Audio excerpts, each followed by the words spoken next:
Assalamualaikum warahmatullahi wabarakatuh. Kami dari kelompok Muyamin 10 PPLG 1 ingin mempresentasikan sejarah Kerajaan Singasari. Sebelumnya perkenalkan, saya Firasa sebagai ketua kelompok. Saya Dinda Angesti. Saya Nadifa Dian. Saya Tania Zahra. Berdirinya Kerajaan Singasari. Kerajaan Singasari atau Kerajaan Tumapel adalah kerajaan bercorak Hindu-Buddha di Jawa Timur yang terletak di daerah Singasari, Malang. Kerajaan ini didirikan oleh Ken Arok yang juga menjabat sebagai raja pertama dengan gelar Sri Rajasana Batara Sang Amurwa Bumi pada 1222. Berdirinya Kerajaan Singasari tidak lepas dari kisah pendirinya, Ken Arok. Ken Arok awalnya hanya seorang pengawal Tunggul Ametung, seorang akuwu camat di Tumapel. Ken Arok kemudian membunuh Tunggul Ametung dan menikahi istrinya yang bernama Ken Dedes. Setelah menjadi akuwu Tumapel, Ken Arok bersatu dengan para Brahmana untuk melakukan kerajaan Kediri.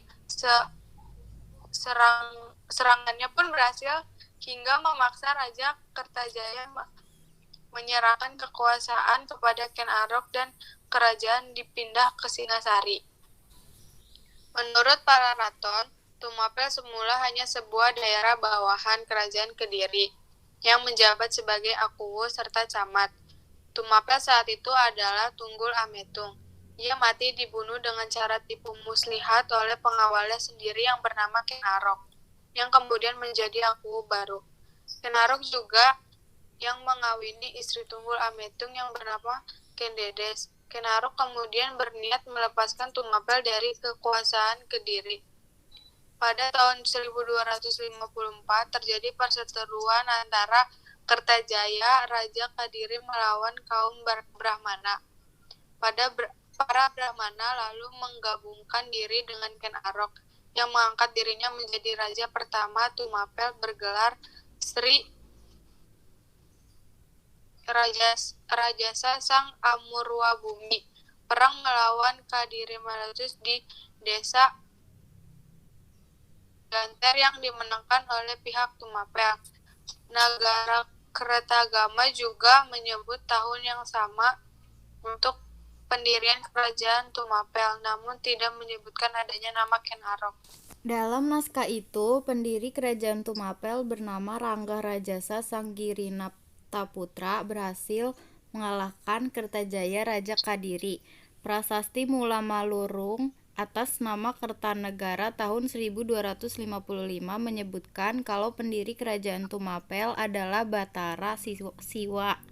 Mungkin nama ini adalah gelar Anumerta dari Rangga Rajasa, karena dalam Nagara Kertagama arwah pendiri kerajaan Tumapel disebut dipuja sebagai Siwa. Selain itu, para raton juga menyebutkan bahwa sebelum maju perang melawan Kediri, Ken Arok lebih dahulu menggunakan julukan Batara Siwa. Raja-raja di Kerajaan Singasari. Dalam perjalanan kerajaan terjadi pergantian nama dan Tumapel menjadi Singasari. Pergantian nama ini terjadi pada masa Raja kedua.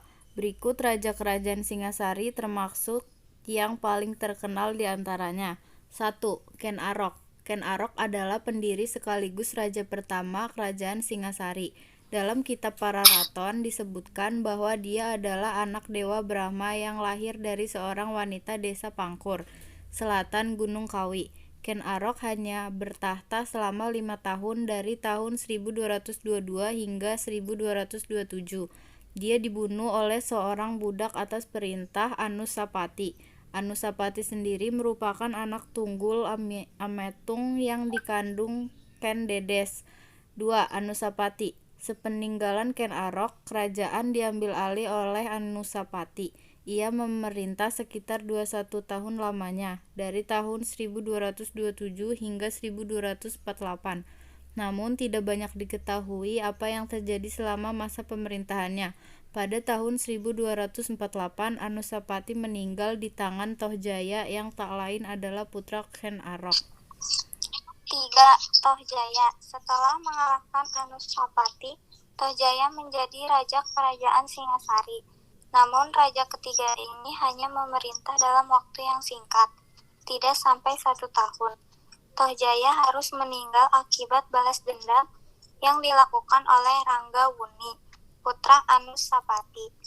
4. Wisnuwardana. Ranggawuni kemudian menjadi raja keempat menggantikan posisi Tohjaya di Singasari. Ia bergelar Srijaya Wisnuwardana. Raja Wisnuwardana memerintah pada tahun 1248 hingga 1268. 5. Kertanegara. Wisnuwardana mengangkat putranya yang bernama Kertanegara sebagai raja muda pada tahun 1248. Namun, ia tetap memerintah sampai akhirnya Kertanegara tumbuh dewasa dan sanggup memegang kendali kerajaan. Wisnuwardana meninggal pada tahun 1268. Kerajaan Singasari kemudian resmi dipimpin oleh Kartanegara. Dalam kitab Negara Kertagama, Kertanegara adalah raja kerajaan Singasari yang paling terkenal dan menjadi raja yang luar biasa. Ia terkenal dalam bidang politik hingga agama. Kehidupan sosial.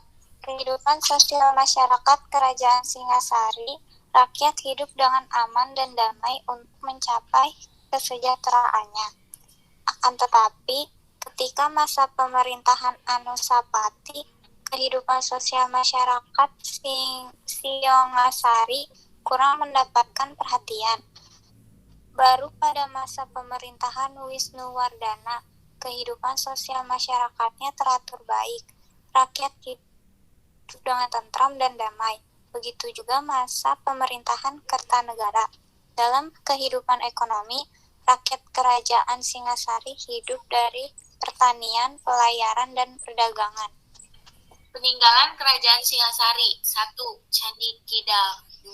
Candi Singasari. 3. Candi Jago. 4. Candi Katang Lumbang. 5. Candi Kangenang. 6. Prasasti Singasari. 7. Prasasti Malurung. Runtuhnya Kerajaan Singasari. Keruntuhan Kerajaan Singasari berlangsung pada masa pemerintahan Raja Kertanegara 1268 sampai 1292 Masehi. Keruntuhan Kerajaan Singasari dipengaruhi oleh 2 peristiwa besar, yaitu ekspansi dari bangsa Mongol dan pemberontakan Jayakatwang. Berikut penjelasannya. Serangan dari bangsa Mongol pada tahun 1280 dan 1281 Masehi, Kaisar bangsa Mongol bernama Kubilai Khan mengirimkan utusan kepada Kerajaan Singasari. Melalui utusannya, Kubilai Khan menuntut Singasari untuk tunduk di bawah kekuasaan bangsa Mongol di Cina. Selain itu, Kubilai Khan juga meminta Kerajaan Singasari untuk mengirimkan seorang pangeran ke Qin sebagai bukti ketundukan Singasari pada Kekaisaran Mongol. Kertanegara pada awalnya tidak menanggapi tuntutan dari Kubilai Khan. Namun, ia mulai terdesak setelah bangsa Mongol mampu menguasai kerajaan besar di Indochina. Pada tahun 1289, Kubilai Khan kembali mengirimkan utusan bernama Mengci untuk memaksa kerajaan Singasari tunduk di bawah kekuasaan bangsa Mongol. Kertanegara menanggapi tuntutan yang kedua dengan cara yang provokatif. Ia melukai wajah utusan Kubilai Khan dan menyuruhnya membawa pesan penolakan Singasari untuk tunduk terhadap bangsa Mongol. Kubilai Khan menganggap tindakan Kertanegara tersebut sebagai sebuah penghinaan. Pada tahun 1292, Kubilai Khan mengirim armada perang untuk membalas perbuatan Kertanegara dan menaklukkan kerajaan Singasari. Pemberontakan Jayakatwang. Ketika Kertanegara sedang berfokus untuk bersiap menghadapi serangan bangsa Mongol, tiba-tiba muncul serangan dari Jayakatwang di pusat kerajaan Singasari.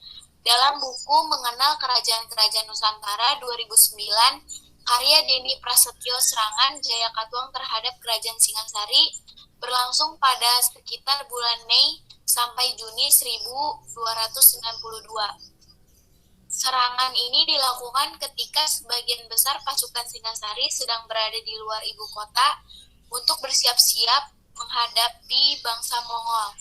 Jaya Katuang menyerang Singasari dari arah utara dan selatan. Pasukan Jaya Katuang dibagi menjadi pasukan utama dan pasukan pengecoh. Pasukan pengecoh Jaya Katuang berhasil mengalihkan perhatian dari pasukan Singasari, sehingga pasukan utama bisa leluasa untuk menyerbu istana Singasari. Melalui serangan ini, Jaya Katuang berhasil menguasai kerajaan Singasari serta membunuh Kertanegara. Pada akhirnya, kerajaan Singasari runtuh pada tahun 1292 bersama wafatnya Kertanegara. Sekian Sekian dari kami. Kurang lebihnya mohon maaf. Terima kasih. Wassalamualaikum warahmatullahi wabarakatuh.